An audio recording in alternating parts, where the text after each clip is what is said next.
Hello दोस्तों। आज हम साइंस पेडागोजी के कुछ टर्म्स देखेंगे जो आपके कोई भी कॉम्पिटिटिव एग्जाम में जब पेडागोजी आती है तो ये इसके लिए बहुत ही इंपॉर्टेंट होता है।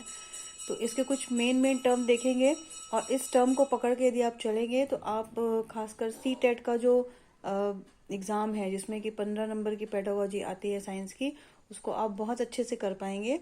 तो चलिए शुरू करते हैं। Science pedagogy.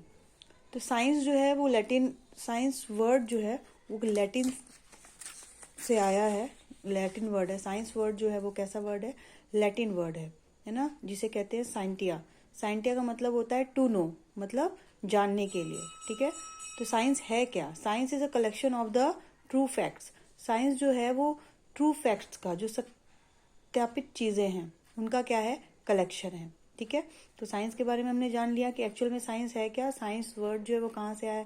लैटिन वर्ड है जिसका मतलब होता है साइंटिया, और साइंटिया का मतलब होता है टू नो, मतलब जानने के लिए। Then science is a collection of true facts. Science जो है वो ट्रू फैक्ट्स का कलेक्शन है। फिर हम देखते हैं नेचर ऑफ साइंस। साइंस की प्रकृति कैसी होती है? लॉजिकल होती है, मतलब तार्किक होती है। तर्क के आधार पर साइंस की आधारशिला है। तर्क कोरिलेटेड, सारे अन्य सब्जेक्ट से, जो अदर सब्जेक्ट हैं इससे कोरिलेट करके पढ़ा जा सकता है साइंस। हमारी लाइफ से रिलेट करके साइंस को पढ़ा जा सकता है। तो ये कोरिलेट है, कोरिलेटेड जो होती है वो किससे? अदर सब्जेक्ट से कोरिलेटेड होती है और हमारी लाइफ से भी कोरिलेटेड होती है। Intellectual game. Intellectual game science को यदि हम देखें तो उसमें गेम,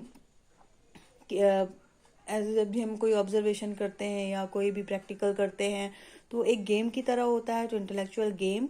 डिस्कवरी लर्निंग, क्योंकि हम खोजते हैं, है ना, हम डिस्कवर करते हैं, तो ये कैसी लर्निंग है? डिस्कवरी लर्निंग है।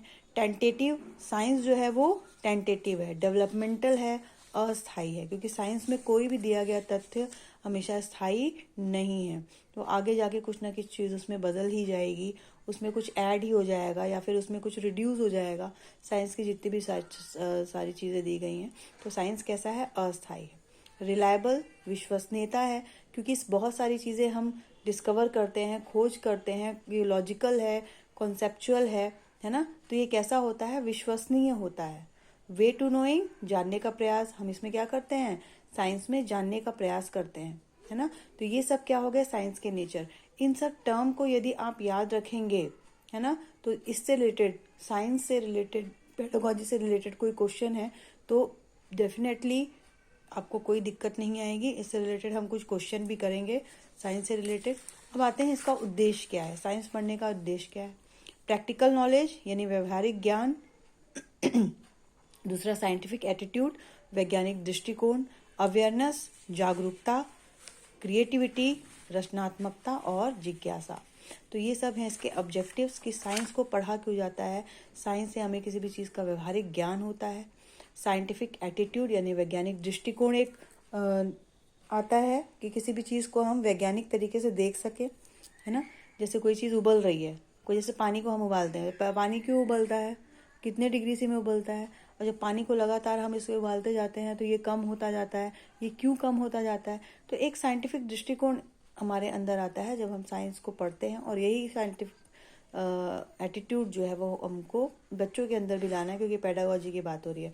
अवेयरनेस, जागरूकता। साइंस जो है वो जागरूकता पैदा करता है कि ऐसा क्यों होता है। क्रिएटिविटी एंड क्यूरियोसिटी, रचनात्मकता, क्रिएटिविटी होती है साइंस में, जिज्ञासा होती है साइंस में, है ना। तो इसलिए हम इसे